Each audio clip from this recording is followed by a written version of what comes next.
podcast from CBS Sports. High drive, center field, hit the wall, grand slam. This is magnificent. Got a fantasy question? Email fantasybaseball@cbsi.com. Get ready to win your league. Where fantasy becomes reality. Now here's Frank, Scott, Chris, and Adam.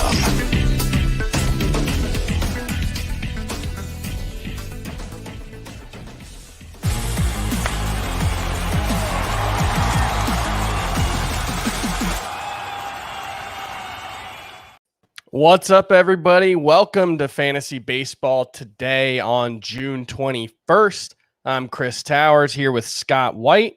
Happy Father's Day belatedly to all who celebrate, including the only dad on the podcast, Scott White. Well, the only father.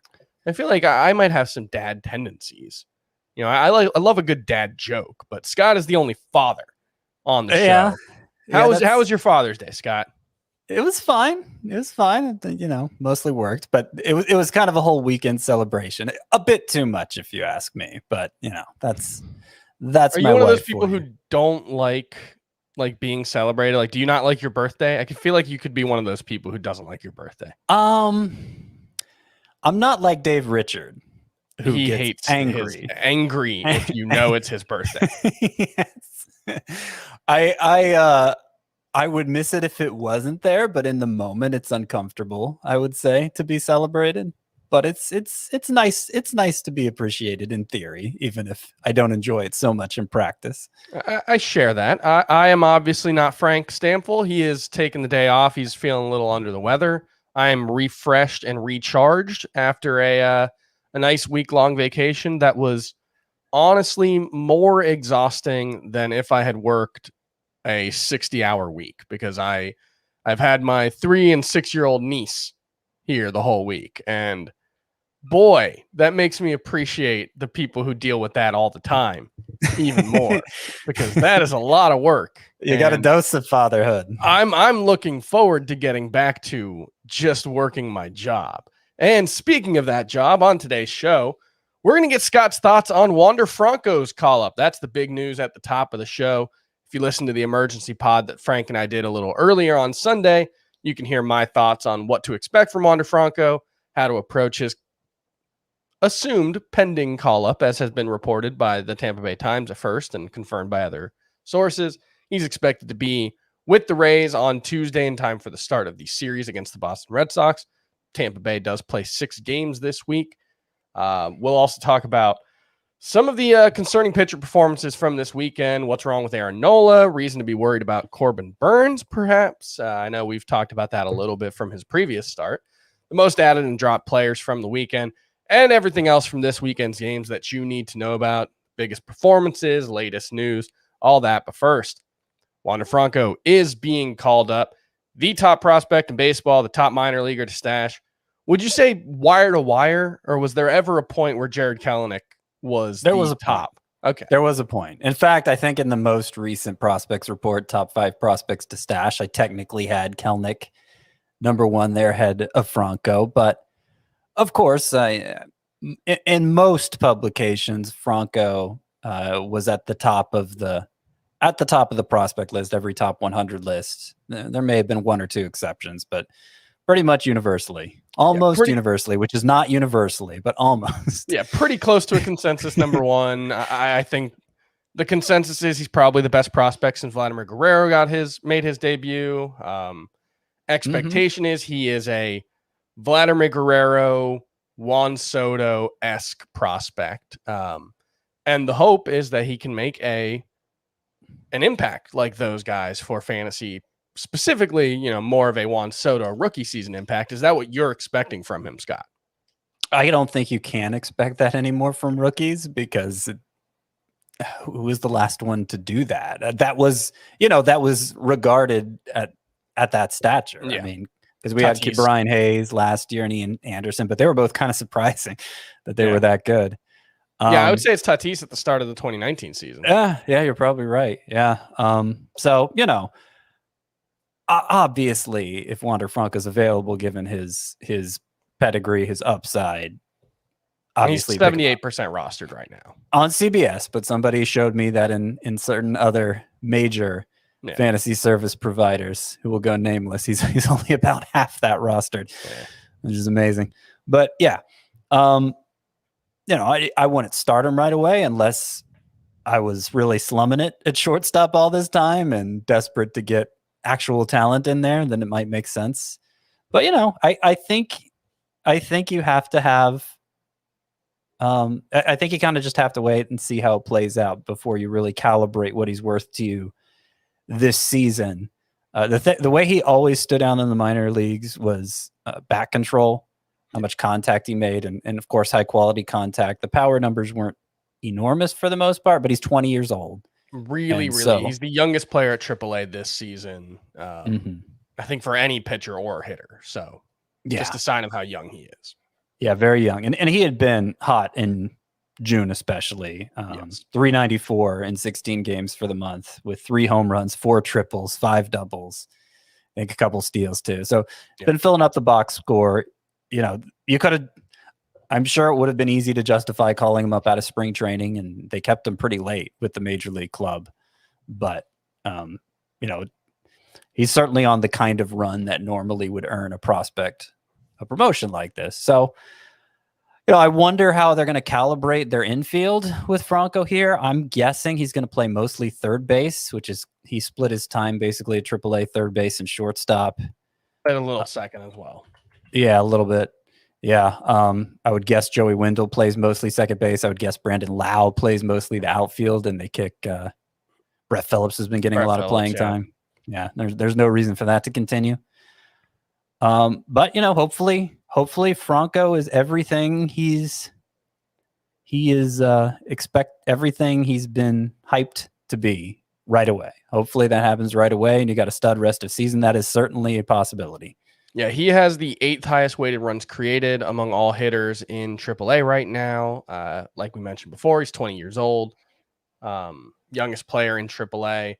Has the highest strikeout rate of his career this season, 11.5%. So like you mentioned, the plate discipline is exceptional. That is, arguably the biggest calling card for him.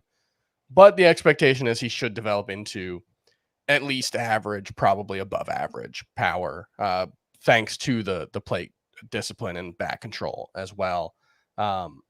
What percentage of your remaining fab would you drop on Wander Franco if he's available? And where are you planning on ranking him at shortstop? Oh, yeah, I meant to do that so I could have an answer for you. He would probably move into the top 15 right away, which is, I'm being pretty conservative since the prospect columns have burned us so much recently. But, obviously this is as exciting as it's going to get this year. The one exception maybe being when Kelnick was called up and that didn't work out. But yeah, quick glance at my shortstop rankings. Yeah, 15, 16 sounds about right to start out, with a lot of room to move up from there. Higher or lower than Dansby Swanson? Higher. Okay. Higher, yeah. Would you drop Swanson? I guess in a shallower points league? Yeah, I guess if it came to that, I would. I mean, in a Jorge shallower Polanco? league. I'm sorry? Jorge Polanco, Gio Urshela. Yeah. Brandon Crawford. I mean, the kind of shallow league where Franco's still available, these aren't impact bats in that kind of league. So I don't think you'll miss them that much. So yeah, I would take the shot on upside in that scenario. And if you're talking about fab, I mean, gosh, I think I'd use at least half of what I have left. Yeah. I mean, the season's almost half over. I might go as high as 75% if it was a league where $0 bids counted and you don't have to reserve as much. Yeah, no, I agree with all that. And I am starting him in at least one of my leagues this week. I'm starting him over Andrew Vaughn. Vaughn does only have 5 games, so that was kind of tipped the balance in his favor. Yeah, Wander Franco. Here's the question, though. I wrote about this on CBSSports.com. Is this the time to think about trading Wander Franco if you've been stashing him? It's gutsy. It's gutsy. So here was one thought I had. if I could get Corey Seager for him. Corey Seager probably about 2 weeks away from returning. He's expected to start a rehab assignment at the end of this week. Unless he gets re-injured, which everybody this year has been. I would do that. Uh-huh. That is, I think it's gutsy, but obviously, like, Wander Franco could be anything. He could even be Corey Seager. Yeah, no, and we all have a lot of faith in Corey Seager still. I know his numbers don't look that good, but remember that was happening during April. Yeah. When nobody's numbers look good except for your mean Mercedes, strangely enough. Yeah, I think that makes sense. I think that makes a lot of sense. If you're going to trade Wander Franco, you want to trade him at basically what his best case scenario is. So even if he does meet that best case scenario, you don't really lose, and Corey Seager. So you're talking about a top 10 shortstop at least. At least, I mean, there are probably 7 or 8 shortstops that are basically top 5, and Corey Seager is among them. And so I don't really see Wander Franco zooming ahead of that group as a 20-year-old getting his first taste of the majors. So yeah, I think that makes sense. All right, let's transition over to the weekend. And I know we've got Frank on the boards. He's not on the show. He's feeling a little under the weather. But Frank, you got the drop for us? No, we're not going to get Susan Waldman. Scott, can you do it, please? Oh my goodness gracious! Of all the dramatic things I've seen in my life, no, Scott, he doesn't play that part. Who's your oh my goodness gracious player from the weekend? I'm gonna go with Adam Duvall. Yeah. I'm going to go with Adam Duvall, who had back-to-back 2-homer games. He's up to 16 home runs on the season. That's as many home runs as he had all of last season. But in about the same length of time. So, I was among those who said, okay, Adam Duvall, pretty good power hitter, but those 16 home runs he hit in 57 games. Come on. And it was like 8 in a 5-game stretch or something, right? Didn't he have some like crazy run last year? Yeah, something like that. I mean, he had 2 3-homer games. Yeah, to get to 16. Well, he had a 4-homer weekend this weekend. It's only in 62 games, so 5 more games than the 16 last year. And entering Sunday, he actually led the NL in RBI, 52 RBI. That's way more than the 33 he had last year. It's not giving you anything in batting average. He never has. But how rostered is he? He's not very rostered. You know what's amazing? Here's an incredible fact. The top 2 in RBI in the National League right now are both on the Marlins. That is incredible. That? Adam Duvall and Jesus Aguilar. That must be every single run that the Marlins have scored this season has been driven in by those 2 players. He's only 42% rostered. And look, I don't think he's going to be starting caliber in points leagues all that often. It's still an all or nothing profile. It's still, when he's not hitting those home runs, he's not doing much for you. But he's looking like kind of the best of the all or nothing players right now for a second straight year, because he was up there last year too. So I think he's certainly 5 outfielder material, and probably just keep him plugged in a 5 outfielder league like that. Yeah, and I will point out, it's been a lot more all than nothing over the last 3 seasons. Since the start of 2019, he's played 159 games, 42 homers, 104 RBI, 80 runs scored. Now, he's only hitting 237 in that span. Batting average is never going to be a strong suit. And to be fair, he was having a pretty bad season until 3 days ago. He had a 666 OPS heading into play on Friday, but that's how it goes with those all or nothing players. Yeah. And now he leads the NL and RBI. And I'll transition to another all or nothing player who I assume if I hadn't taken him first, you probably would have taken. To be honest, since Frank isn't hosting the show, I didn't think we were going to do oh my goodness gracious. So I just totally pulled Duvall. There's probably a bet somebody who made me say oh my goodness gracious even louder than that. Well, yeah. And maybe you're going to pick him. Kyle Schwarber, who one-upped Adam Duvall with 5 home runs over the last 2 games. 2 home run game on Saturday, followed it up with 3 home runs on Sunday. He's got 3 multi-home run games in his last 8, hitting 400 in that span with 8 home runs, and somehow still underperforming his expected WOBA before the season by about 20 points. He's got that OPS right up to about 850, and that's about where you're hoping for from Kyle Schwarber. How do you feel about Kyle Schwarber now? I feel good. I like him better than Duvall. I mean, his numbers are even better. Other than the RBI, his numbers are even better than Duvall. He's kind of all or nothing, but he walks some too, so that redeems him to a degree in points leagues. And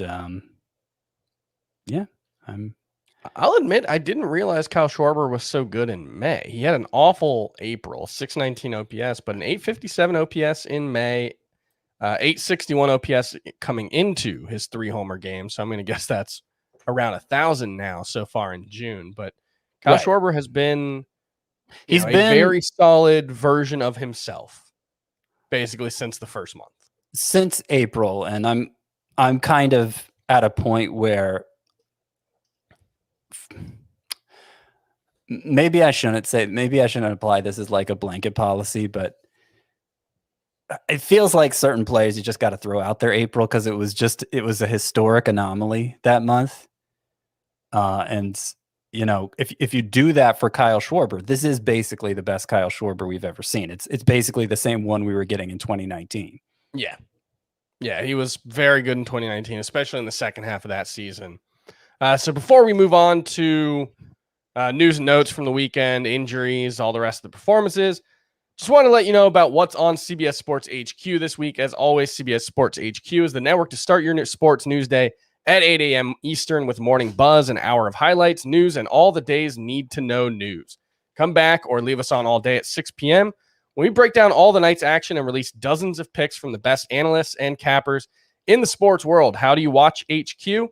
It's easy. Go to your Roku, Apple TV, Fire TV, or any connected TV device and look for that CBS Sports app. Fire it up. Check out HQ, the only 24/7 free sports streaming network. And a reminder, Fantasy Baseball Today, we're going to be here live on YouTube Monday, June 21st, 7 to 8 p.m. Eastern to do a Q&A to get you set up for the week and hang out, answer your questions, make some trades. Maybe you'll see an appearance by my cat. We'll talk about baseball, life, the universe, everything. So hop on by, join the YouTube chat, 7 p.m. Eastern time on our YouTube page, youtube.com/fantasybaseballtoday.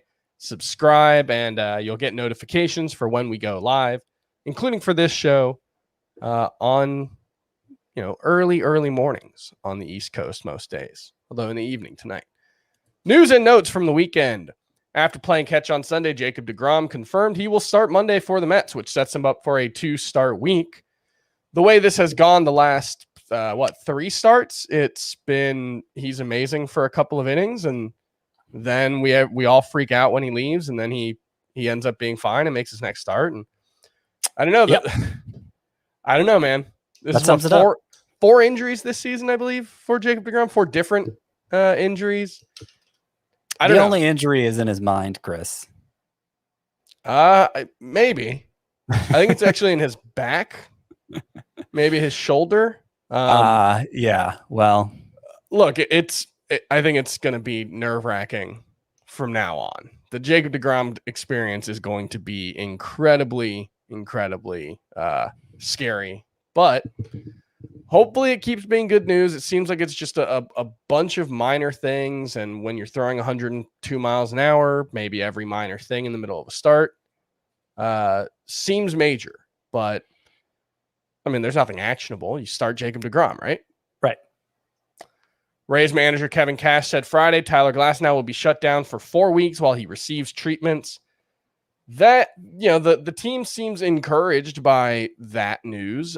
I don't know how encouraged I am by that news, because that means you're probably looking at least late August return at the best case scenario, because this probably means no throwing for 4 weeks and then ramping back up. So it's probably I mean, they put him on the 60-day IL, so late August is the earliest it could possibly be. You just hope he doesn't end up needing Tommy John surgery and then missing all of 2022. Frank and I talked about Masahiro Tanaka, Irvin Santana, guys who've been able to do this. A lot more examples of the opposite, though. Well, but a more recent one might be Dinelson Lamet, who had his longest and best start of the season Sunday, went 5 innings, struck out 7. Velocity was up a mile per hour, got to 81 pitches. So the Padres have been very slowly bringing Lamet along. I don't know if that's a model anybody wants to see the Rays follow for Glass now, but it's worth pointing out. This reminds me of, the Angels with Shohei Ohtani, his rookie season. It was around the same time of the year, I think, when he started having his elbow issues. And it was, from what I understand, the thought process was if Tyler Glasnow or, if a pitcher in the middle of June has Tommy John surgery, the next season's probably a wash anyway. There's just the chances of coming back and making any kind of meaningful impact are so slim that you might as well just push it and see if they can come back without having surgery. Because either way, you're probably losing all of 2022. Either way, if he has to have it. So I would guess that there's some of that going on where they think the risk of trying to have him rehab instead of undergoing some kind of surgical procedure outweighs the risks. So, that's maybe the pessimistic take. But if you had no IL spots free, are you hanging on to Glasnow? I would try to hang on to him. It becomes a question of exactly who's on your IL already, because there may be somebody on there that you could not miss that much and stash Glasnow instead. All right, we got some rare good injury news from the Twins side. Byron Buxton returned Saturday. Max Kepler returned Friday. Williams Astudillo was optioned to AAA. Is Miguel Sano expected to be the odd man out moving forward? I know Nelson Cruz left today's game. I didn't see anything on that. Did you? I have not. I imagine they're going to probably rotate players between a few different positions, Kirilloff and Larnach. Larnach's strikeouts have gone way up, by the way. He's at about a 30% rate now. I know he was having a lot of success early on making contact, but I've grown less interested in him upon seeing that. He did go 3 for 5 today. He did. But yeah, 40 strikeouts and 116 at bats so far. So yeah. Outfield, Larnach, Buxton, Kepler with Kirilloff at first, or do you think that's kind of the base? Maybe. I doubt Sano's just going to disappear completely. His batting average has. Yeah. Blue Jays manager Charlie Montoyo said that upon returning, George Springer will bat 5th or 6th in the lineup. He doesn't want to mess with the top of the order the way they're playing. And George Springer, I believe, is expected back early this week, possibly Monday. He's on his AAA rehab assignment right now. He started on Friday. Does this lower George Springer in your rankings at all? He was someone who we were looking at as like a top 15 outfielder coming into the season. Obviously, injuries have changed that quite a bit. Yeah, not really. I mean, if he hits, I'm sure he'll start to move back up. And I mean, ultimately, I care about how good the player is more than anything else. Makes sense. Chris Sale is scheduled to throw bullpen sessions Tuesday and Friday. He is 76% rostered. Adbert Alzolay will return from the IL Monday. He has a 4.06 ERA and a 1.04 WHIP. 71% rostered. Is he someone worth adding in more leagues? Yeah, I would say so. He's probably second in my sleeper pitchers list for this upcoming week. I think I put him second upon learning he was returning, and he has 2 starts right away. Might be limited in that first start, but still good numbers overall. ERA is a little high, but the strikeouts are good. The WHIP is low. I think he probably needs to be rostered in more than 70% of leagues. All right. Carson Kelly was placed on the IL with a fractured right wrist. Very frustrating given what a good start he had gotten off to, that injuries have kind of derailed things.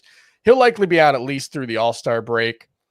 Who's your top catcher target on waivers among this group? Max Stassi, William Contreras, Eric Haas, and Jan Gomes, all under 50% roster. Or if there's anybody else that you'd rather target.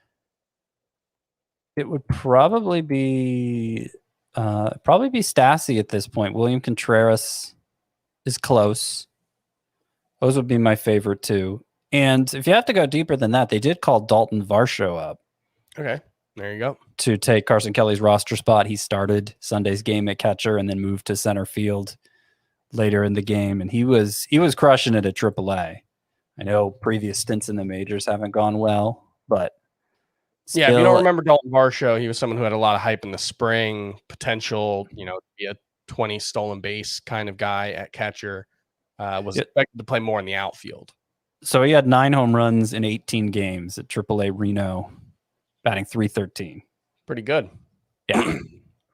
Mike Moustakas was moved to the 60-day IL because of his heel injury. The earliest he can return is mid-July. Is he droppable at this point?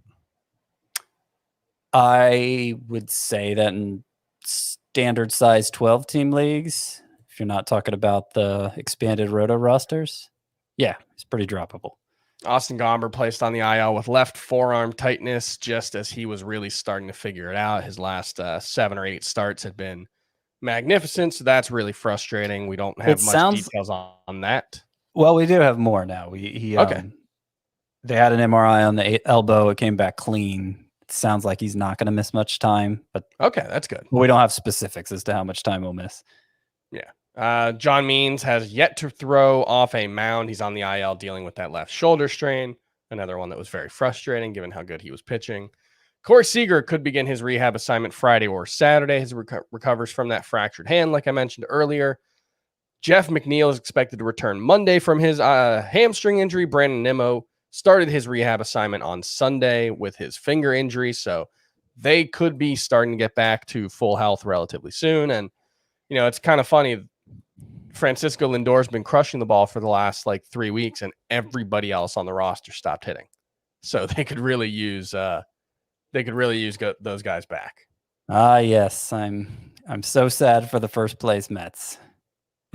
Patrick Wisdom has sat 4 of the last 6 games for the Cubs. Is he droppable? 55% rostered. Yeah, let's say so. All right, despite being limited with a shoulder injury, Brady Singer will start Tuesday against the Yankees. Wilson Ramos was released by the Tigers. Wouldn't be surprised if somebody snatched him up, but after a couple of good weeks to start the season, he's been pretty awful.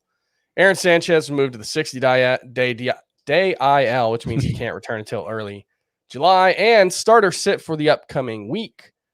Fernando Tatis, he exited Saturday's game after appearing to injure his left shoulder while diving for a ball. It's the same shoulder he messed up earlier in the season. He did not play Sunday. Are you starting Tatis? Yes, I'm starting him because everything sounds positive coming from the Padres. They say it's not as bad as what happened earlier in the season. It was more precautionary than anything else. So, yeah, definitely start Tatis. Yeah, this is the 3rd or 4th scare like this for Tatis, I think, because I think he had one in spring training. Before the serious one. He's like the Jacob deGrom of hitters. Or the Ronald Acuna of shortstops. Except Acuna is a different injury every time. True. Jose Ramirez dealing with a left foot injury he suffered on Friday when he got fouled a pitch off his foot, or actually might have been a hit by pitch. He was able to pinch hit Sunday. Are you starting him this week? Yes. All right. Max Scherzer threw a 40-pitch bullpen session Saturday and plans to start Tuesday against the Phillies. Should you get him in your lineup? Yes, you should. He lines up for 2 starts if he does indeed return Tuesday. All right. Cody Bellinger and Max Muncy both expected to be activated from the IL Tuesday or Wednesday. Are you starting those 2? More likely Muncy. There's more eligibility there. You might need him more, and he's actually performed when healthy. It's not a flat no to Bellinger, but I'd be more on the fence about him. Adalberto Mondesi left Sunday's game with a side injury. Would you be comfortable starting him? I would not, because he's just coming back from an oblique injury, and man, Don't know if you're ever comfortable starting him. that sucks because he's crushed it when he's been in the lineup. What, like the 5 games? I think it's been. He's got like that? 5 home runs in those Yeah. 5 games or 4. Nelson Cruz was removed Sunday. This was a neck tightness thing. I hadn't seen that update. Would you start him? Yeah, I hadn't seen the latest on that either. It seems, he's what, 40 years old. Seems like he's always a little banged up. So unless this sounds more significant, I'd probably lean towards starting Cruz. Yeah, I'm only 33 and I'm always injured, so I can kind of sympathize with that. Some prospect update real quick. Twins pitching prospect Yohan Durant was placed on the IL with right forearm tightness. We're going to take a quick break on the audio side. If you're watching on YouTube, stay tuned. We'll be right back. And we're back, and we're welcome back. I wish I had the drop that Adam used to do, the welcome back, because we had some big names come back, or I guess one big name and one guy who has been really good this season. Well, we had Adalberto Mondesi come back. Yeah, and then welcome back to not being back. Yeah, shortly thereafter. Byron Buxton back from the IL and picked up where he left off, 3 for 6 with a home run, 2 RBI, 1 run scored in his 2 games this weekend.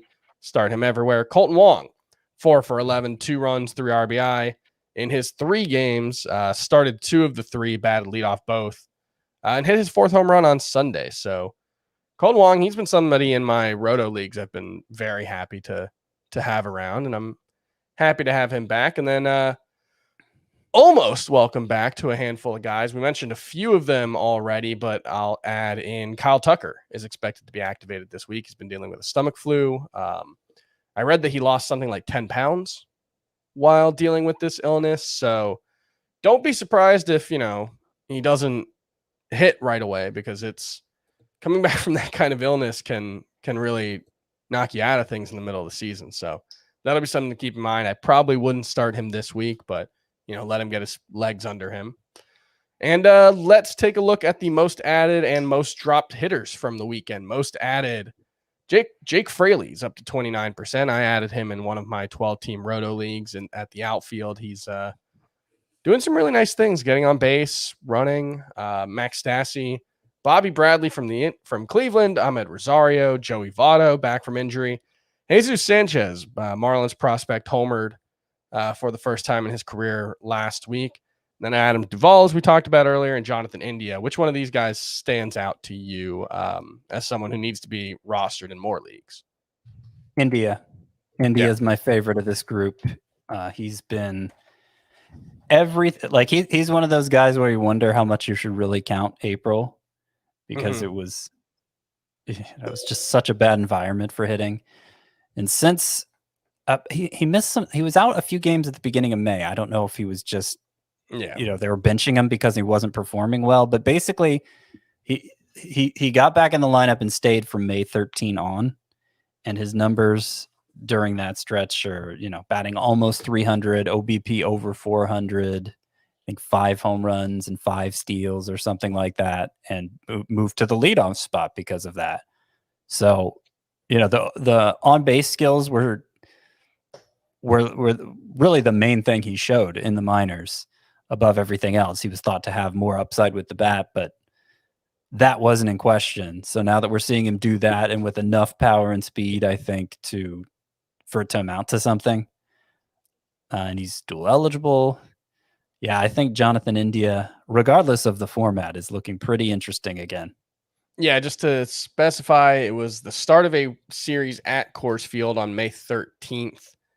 He had a 616 OPS in his first 26 games.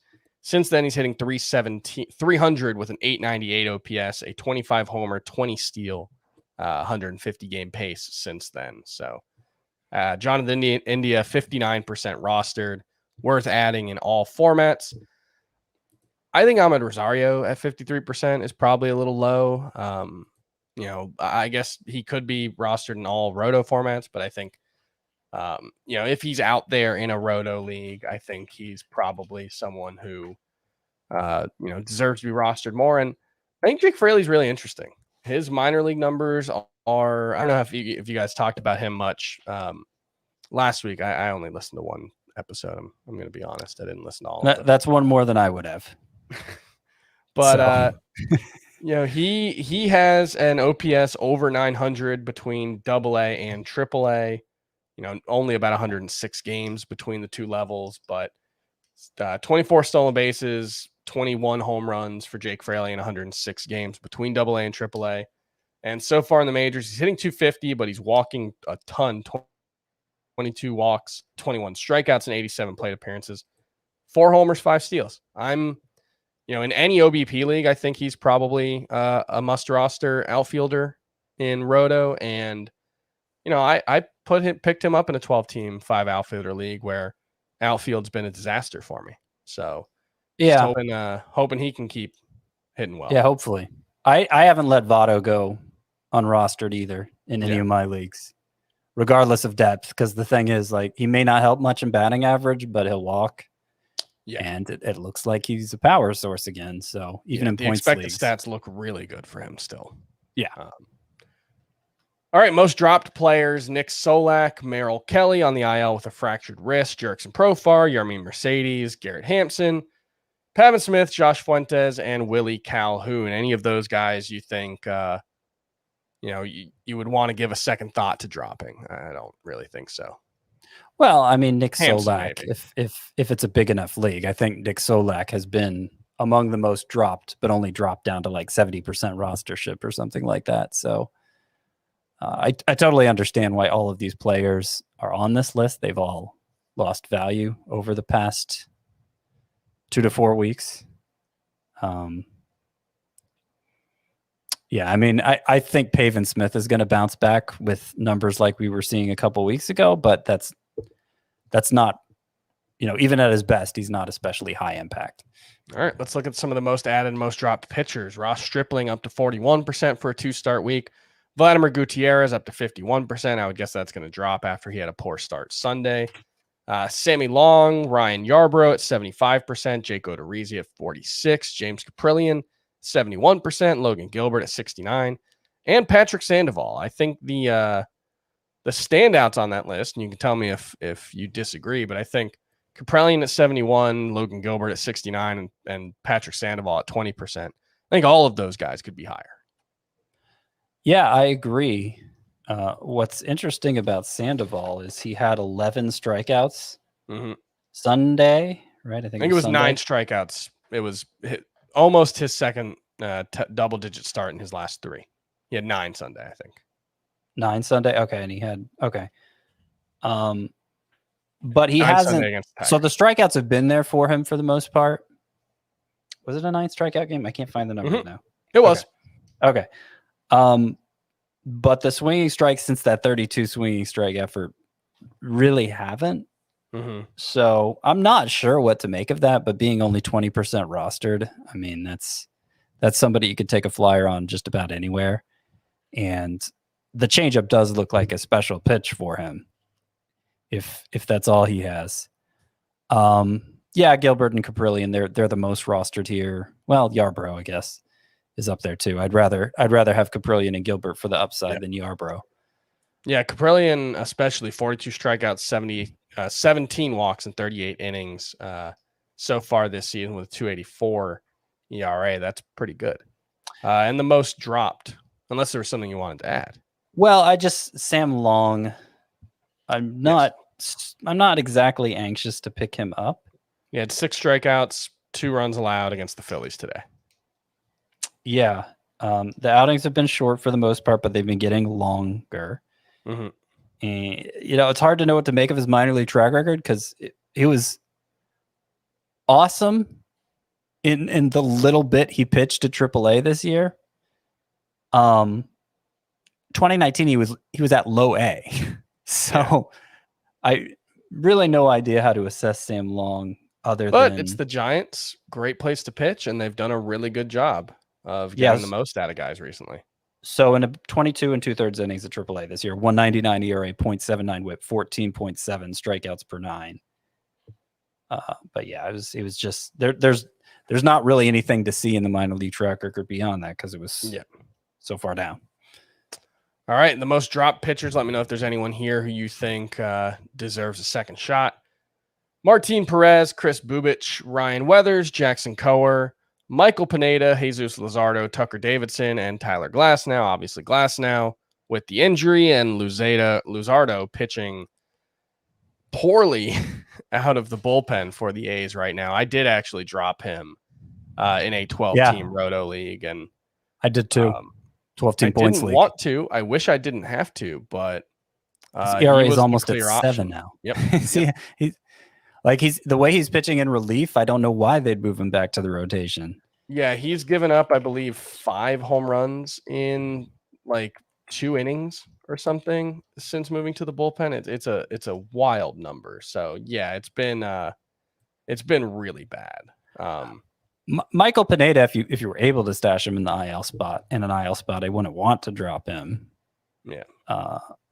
Tucker Davidson, it makes sense that he's on this list because he probably got picked up in too many leagues just because he was in line for 2 starts last week. Mm-hmm. But he's not expected to be out for long. And, so if you play in like a 15-team league, maybe don't be so quick to drop him. All right, let's talk about some pitchers who struggled over the weekend and whether there's anything to be concerned about there.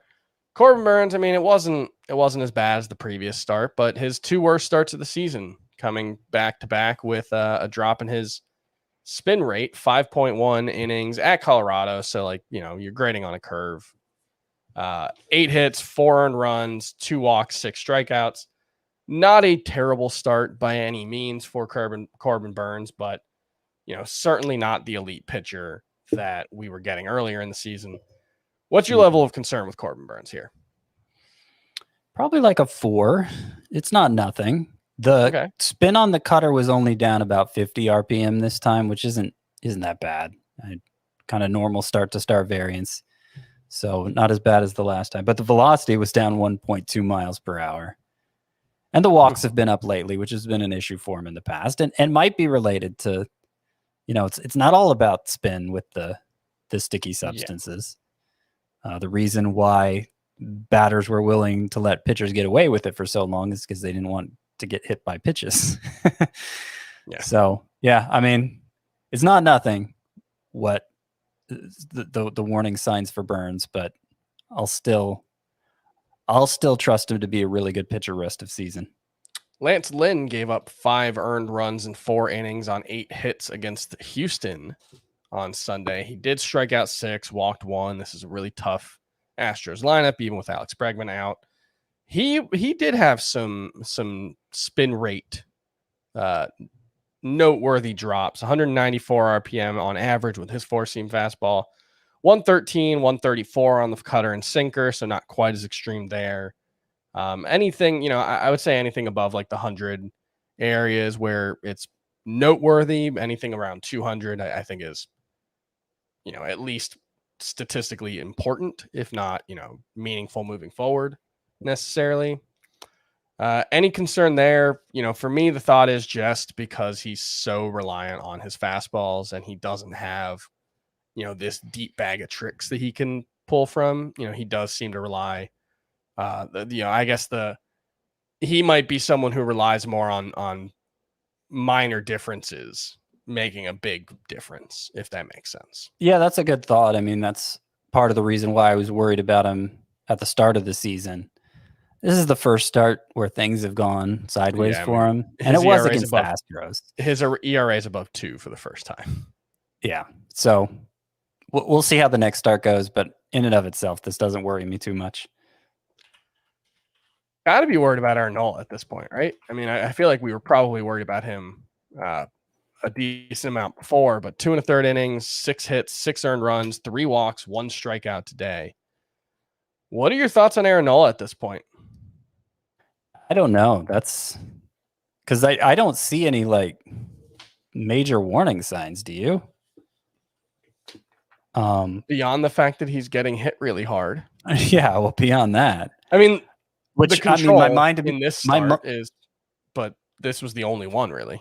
Right. Yeah, he's a much better walk rate. Well, this is his best walk rate ever, except for the 13 start rookie season. When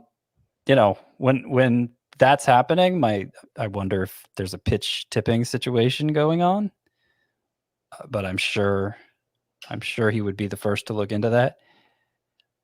He was brilliant last time out. It seemed like he was getting back on track. So I don't know. He's a head scratcher. I've kind of just been sticking with him where I have him, and that's probably still what I'm going to do. But it's annoying. Yeah, I think when you look at the numbers, it's the four-seam fastball has just been getting crushed. He's got a 395 xWOBA allowed with it. It was 300 last season, and he's throwing it more. 39% so far this season. It was 25% last season. So, it could be something as simple as he hasn't had the feel for the changeup, which is, his usage for that is down 5% for percentage points from last season. That's worth noting, but I agree. It's like a less extreme version of what Luis Castillo was going through earlier in the season. He's starting to pull it around. So, when there's not like a glaring sign, you tend to default to your priors a little more. Robbie Ray, not a great start today. 4 1/3, 6 hits, 2 earned runs, 5 strikeouts, 2 walks. He still has 37 strikeouts to 7 walks and 22 2/3 innings pitched in June. Any concern about this start, or just a random tough start? I think just a random tough start. I think it was, when was that, Saturday? I think so, yeah. Yeah. What about Alex Wood? He struggled in his most recent. Only won 3 innings. Things have not been as good for him over his last 5 starts. His ERA has ballooned from 193 to 409. He has a 7.88 ERA over the last 5. Are you dropping Alex Wood at this point? Maybe in like a 10-teamer. Mm-hmm. It's in points leagues, which are generally the smaller roster leagues. He's RP eligible. RP eligible, right? Yeah. And he still has an awesome ground ball rate. It's still one of the best ground ball rates, and it's like 55%. So his xFIP has jumped. It's up around 4, I think. I think it's a little over 4 during this while this has been going on. So it doesn't like him that much anymore. And his strikeout rate, I think he's at less than 1 per inning now. He's been, he's been getting roughed up legitimately here recently. Mm-hmm. But because that ground ball rate is so high, and because honestly his track record is really good, apart from when he's healthy, yeah. So I'd be inclined to stick with him if possible. What about Alek Manoah? 3 1/3 innings, 5 earned runs, 4 hits, 1 walk, 4 home runs allowed. He's now allowed 7 in 23 2/3 innings. Overall with 27 strikeouts. He's got a 4.18 ERA. He's basically only had 2 starts with the homer problem, though. He gave up 3 against the Marlins in his second start and 4 against the Orioles in his most recent one on Saturday. And the Orioles had a weekend. Yes, they did. Cedric Mullins in particular, but also Ryan Mountcastle and Mountcastle had a 3 homer game. Cedric Mullins back-to-back 2 homer games. Man, how legit is he looking? Yeah. And Mancini with the 2 homer game. But by the way, Alex Wood's xFIP is only 369, so not that bad. Okay. The xERA is well over 4 at this point. Okay. But anyway, back to Manoah. The fly ball rate is above 50%. That's really high. And he had high fly ball rates in the minors as well. So that's going to be a concern. He hasn't missed as many bats as I thought he was going to. Yeah. So that combined with the fly balls. Yeah, it's a 12% swinging strike rate right now. Yeah, I'm starting to get an icky feeling here. I'm not saying I'm dumping him, but all right. Well, rank him with these 4 other pitchers who struggled this weekend: Taijuan Walker, Nathan Eovaldi, Zach Eflin, Domingo Germán. Where would Alek Manoah rank, and how would you rank that 5? I think Manoah would be at the bottom for me. Wow, below Domingo Germán. Okay. Yeah. Germán's got a 7.11 ERA in June. Well, 2 starts ago, his ERA was 3.12. Yeah. It's over 4 now. Yeah. Yeah, a couple rough ones. Only one in which he gave up home runs. This most recent one Saturday, he didn't give up any home runs in that first one. So, basically every bad start he's had this year, but one was home run related. But he was probably overachieving with the 3.12 ERA. He does have a 4.40 xFIP on the year. It's close between those two. I would say they're definitely 4 and 5. Ranking the rest, I'd go Walker 1, Valdi 2, Eflin 3, Herman 4, Manoah 5. All right, let's look at some of the other performances from over the weekend. Trevor Bauer had a little bit of a blip in his previous start, but he was very good against the Diamondbacks on Friday. 1 earned run in 7 innings, 8 strikeouts, 3 walks. I'm kind of thinking we might get a version of Trevor Bauer where the control's not as good as we've seen the last couple of seasons, but he's still pretty good. That's kind of where I'm. I think he goes from being a top 5 pitcher to a top 10 pitcher. Yeah. He only had the swinging strikes have gone down. His stuff has been not as good as his spin rate has plummeted. I mean, it's been the biggest drop of spin rate for anybody, right? Like over 350. Yeah, I mean, he had RPM. the biggest rise of anyone over the last 2 seasons. So yeah, so that makes sense. Parabolic curve or whatever.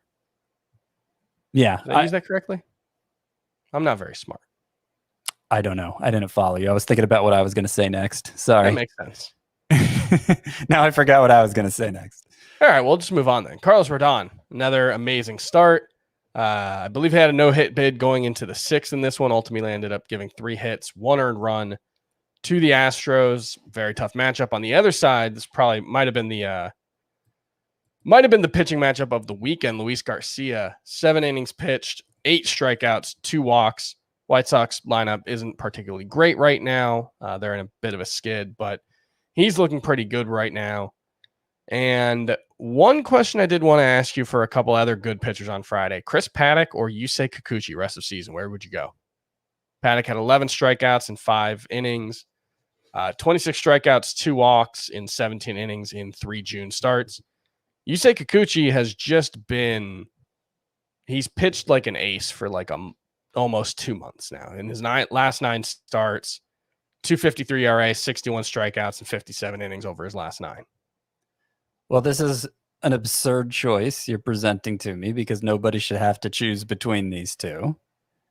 They're both must roster in my mind. But I would go Kikuchi over Paddock. Paddock, though, while everybody's spin rates are falling, his are holding steady. And remember, he needed to pick up spin at the start of the season. He has, and that's been going on for a while now. And turned in the big strikeout total finally over the weekend on Friday. 19 whiffs. He looks good again. Paddock looks good. He does. Walker Buehler looked excellent on Saturday. Had a no-hitter into the 8th against the Diamondbacks. 11 strikeouts, 7 1/3 innings in that one. I want to check out the spin rates. They were down. He was another guy who had a spin rate increase this season. But his velocity was up. And so, it seemed like he was kind of making a conscious choice, trading some. He was throwing like 1.5 miles lower this season, but with a higher spin rate. So, if he can get the fastball velocity back up in the 96.5 mile per hour range, I think you probably don't lose much there. Pablo Lopez was excellent again. Framber Valdez was excellent again. We talked about Patrick Sandoval. What about Chris Bassett? Where would you rank him among the Paddock and Kikuchi? Is he a must-roster pitcher still? Yeah, he is. Yeah. Yep. I moved him 3.97 ERA in June, 3.93 in April, 2.52 in May. There you go. Interesting up and down there. I think he's probably closer to the June and April number, but he's proven us wrong for 2 years running now. Yeah, I have him 42 in my starting pitcher rankings at last update. Makes sense. That was almost a week ago, so it's a little outdated, but yeah, I would say Bassett's must roster. He's really proved me wrong. And I mean, the strikeouts have been a lot better this year than they were last year. So good for him. Luis Castillo on Sunday, 6 innings pitched, 7 strikeouts, 2 earned runs. He's got a 2.19 ERA, 26 strikeouts in 24 2/3 innings pitched in 4 June starts. Are we good with Luis Castillo? We're trusting him moving forward. Chris was right. Can you say Chris was right? Chris was right. Sure. Yes. I finally said it. It's been 10 years. Hyunjin Ryu versus the Orioles. 7 innings, 1 earned run. Kenta Maeda. He's got 11 strikeouts and 4 walks, 3 earned runs in 9 1/3 since coming back from the IL. 5 1/3 innings, 4 strikeouts. Where are you on Maeda right now? Scott was wrong about Kenta Maeda. This is the player I feel worst about, actually. Okay. You gave up on him? No. For liking him. Okay. For having him as a top 12 So pitcher coming into the year. I'm not saying he's useless now, but he's not that useful either. He's had 1 6-inning start, and I think in 11 starts he's made this year, and only gone 6 innings once. It's not like It's not like they've been the most reliable 5 1/3 innings either. He's been decent since coming back from the IL, but just not that big of a deal. Do you like him or Lance McCullers more? McCullers had 4 walks, 4 strikeouts, 2 earned runs allowed in 6 innings. I would say McCullers. Interesting. McCullers has a 2.90 ERA, but a 4.09 FIP.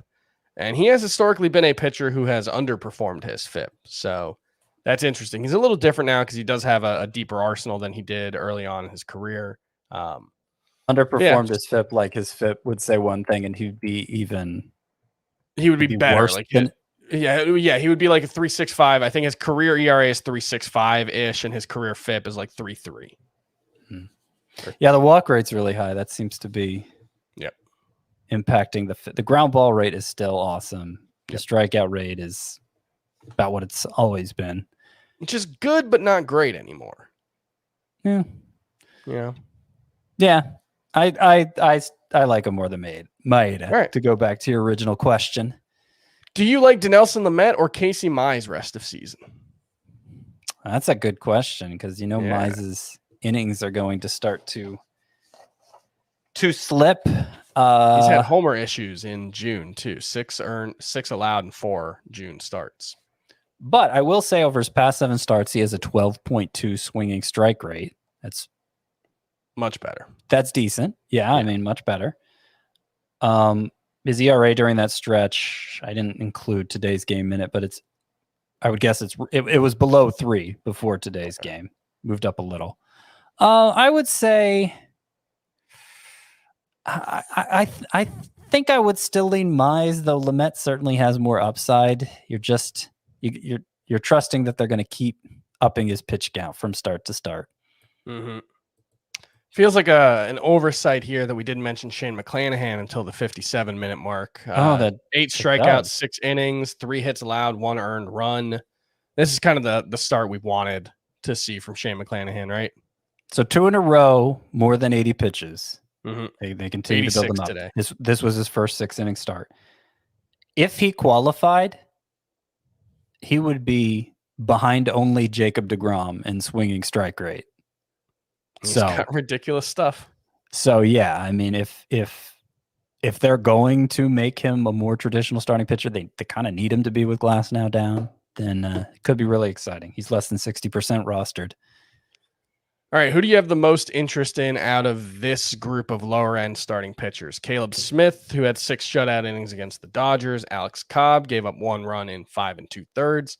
Colby Allard, 2 earned runs in 6 innings against the Twins. John Lester, 2 earned runs in 6 innings against the Mets. And JT Brubaker, who struck out 9 in 6 innings against Cleveland this weekend. Who would be your favorite out of that group of 5? Well, probably Montgomery, but I suspect he's also the most rostered by far. Jordan Montgomery. Yeah, I didn't mention him in this. Yeah, but one earned run, 5 1/3, but that's fine. Okay, I saw him in the notes. Sorry. Yep. Just So always thinking about what you're going to say. Yeah, I guess so. I mean, it'd probably be the second most rostered Brubaker. I know he's been kind of shaky, but still a lot of ground balls. Occasionally he pulls out a good strikeout game like this. I think he's going to be useful off and on all season long. I did pick up Caleb Smith in a 15-team league. Same. I did put in a bid for Colby Allard in a 15-team league. He has a better swinging strike rate than ever. The velocity's been decent. Not saying he's going to be a huge bat misser or anything. The season numbers are good. Yeah, I mean, Cobb had a big swinging strike start with a lot of splitters against the Tigers, but the previous 2 starts were bad. What's interesting? I think he's like on the verge. I think Alex Cobb's gonna be good moving forward. He might be, because huge drop in spin rate on the splitter, which is a good thing for the splitter, and that's his primary pitch. Basically, it came through for him in a big game this weekend, obviously. But I've noticed that with Frankie Montas too. The spin rate on his splitter's been collapsing, and his production has been moving up too. And I just wonder, like, were they using substances, and it was messing up their best pitch? I have no idea. Doesn't that seem like a possibility? Like, maybe it was having a negative impact on their best pitch. Maybe because it's been dropping. It's been dropping like 200 RPM for both. That's what you would want from you would want a splitter, because you want that splitter to dive off the table. And so when you have less backspin, because you're throwing it like a fastball, you want less backspin. All right, out of these 3 lower end guys, who's your favorite? Zach Thompson, Sammy Long, Eric Fetty. If you had to pick one for like a 15-team league, I'd take the chance on. Oh, go ahead. I'd take the chance on Sammy Long, seeing if there's anything there. He's got 16 strikeouts in 15 innings, 3 walks allowed so far for the Giants. Talked about him a little earlier. Let's talk about a handful of the big hitters from the weekend. We talked about Cedric Mullins earlier, 5 for 13, 4 home runs over the weekend. He's got 13 homers and 12 steals. He's on like a 25-25 pace while hitting 319. That's pretty good. Adam Duvall, we also talked about. Ryan Mountcastle had a 3 home run game on Saturday, 8 home runs in 17 games over his last 17 games.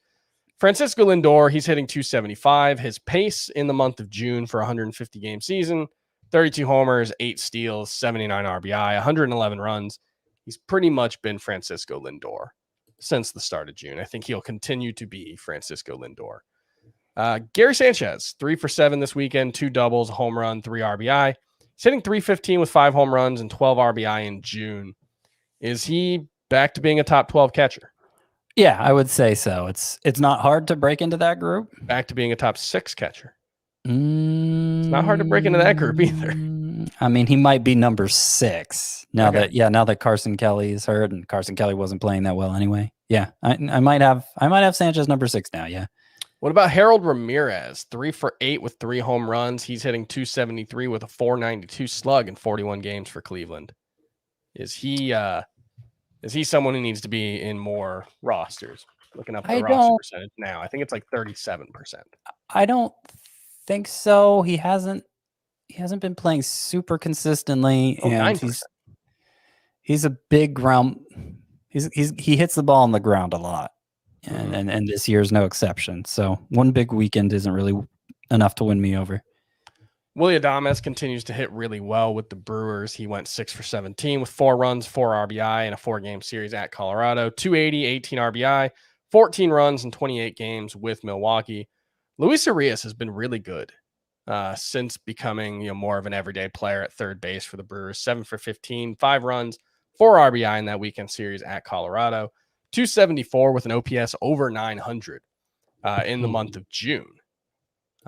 Really good plate discipline numbers for Luis Arias, and he's playing pretty much every day. He was batting leadoff, but with Colton Wong back, I think he was back to 5th or 6th in the lineup on Sunday. But Luis Arias, post-type sleeper, he's looking okay. I'm starting him in utility in a 12-team roto league. It's been one of your favorites. Yeah, he's been a guy I've believed in. What about Abraham Toro? Any interest in him outside of an AL only league now that he's playing with Alex Bregman out? Good numbers at AAA. Has not hit well in the majors so far. Well, he has since returning to the majors. Yes, I mean overall. Right. Yeah, he's 7 for 11, had a 4-hit game Sunday. I think I know he entered the weekend without striking out yet in the majors this year. He may have struck out a couple times over the weekend. I'm not sure, but definitely a good at putting the bat on the ball. Is there enough power there for a corner spot? Maybe not, but he's still only 24. So I would say beyond just an AL only league, I might look into him in like a 15-teamer. He's one of my 10 sleeper hitters for this week, and he's widely available. All right. And Mike Yastrzemski was a big disappointment early on, but he's got 3 home runs, 11 RBI in 10 games since coming back from the IL. He's 10 for 36 in that stretch. And Akil Baddoo, he had a 3-game series against the Angels where he went 4 for 9 with 3 walks, no strikeouts. In the month of June, he's hitting 351 with 6 walks, 6 strikeouts in 43 plate appearances with 3 stolen bases. He's back down to 25% rostered. But the improved swinging strike or improved plate discipline is making me kind of interested in Akil Baddoo again. He's not playing quite every day, but he's not like a part-time player either, if that makes sense. Like 2 out of 3, it looks like he's been starting recently. Yeah, I mean, keep an eye. Like he's shown, another guy, because he was a Rule 5 pick and because there was no minor league season last year, we're looking at lower minor league numbers. But he showed good plate discipline down there. And he showed good plate discipline this spring. Good athleticism, good raw power. There's skills there for sure. Mm-hmm. All right, and then some noteworthy bullpen things. Taylor Rogers got his 7th save on Saturday. Hansel Robles got the save on Sunday. Kendall Graveman blew his first save on Saturday. Still has a 1.31 ERA. Tyler Chatwood got a save on Sunday, but Jordan Romano had worked 2 innings on Saturday. Brad Boxberger got his 3rd save Sunday. Hader had worked the previous 2 games. Jake McGee got his 14th save. Lou Trevino got his 12th. It's increasingly looking like that's his job. Greg Holland got his 4th save for the Royals. They don't have a closer. Who do you think is most likely to get the next one between it's him and Josh Stomont? And actually, that was Holland's first in a while. Yeah, I mean, my guess would be Holland, but it's not with a lot of conviction. It concerned me that Josh Stomont had worked once in the previous 5 days, and they turned to Holland for the save. So, that's fair. Not looking good for Stomont. All right, let's talk about some streamers for Monday. I'll give you 6 options, and you tell me if 3 of them are good enough to stream. Jake Odorizzi at Baltimore, Adbert Alzolay coming back from the IL against Cleveland, Jay Happ versus the Reds, Brett Anderson at Arizona, Merrill Kelly, and Keegan Aiken versus Houston. You like any of those guys? I know you like Adbert Alzolay. Do you like any of the other ones? Not really. If you're forcing me to pick a couple, Odorizzi. Yeah, Odorizzi. And maybe Brett. I haven't seen I don't remember what Brett Anderson's been doing recently, but he's pretty good at keeping runs off the board, and it's Arizona. Yeah. What about Tuesday? Bailey O'Bear versus Cincinnati, Johan Oviedo versus Detroit, Ross Stripling at Miami, Cole Irvin at Texas, Andrew Heaney versus the Giants, and Chris Flexen versus the Rockies. Any of those guys in Seattle. I think Flexen against awesome last time. Okay, sorry. Okay. Look at Tuesday now. Yeah, I would say Andrew Heaney's always so boomer bust, but maybe he'll give you the positive side of that. Chris Flexen going against the Rockies outside of Coors Field, that's not so bad. Ross Stripling's probably the best choice here. Yep. Sorry. Yeah, at Miami, coming off a great start. I don't hate Cole Irvin at Texas either. I think those 4 are pretty decent. Stripling, Flexen, Irvin, Heaney. None of them must start, but they're all interesting enough. All right, that's going to do it for Monday's episode of the Fantasy Baseball Today podcast. I'm Chris Towers. That's Scott White. Frank will hopefully be feeling better on Monday, and he'll bail me out from having to host again because I'm exhausted. I'm sweaty. I'm really want to go to sleep now. So please, Frank, come back. We'll see you guys tomorrow. Bye.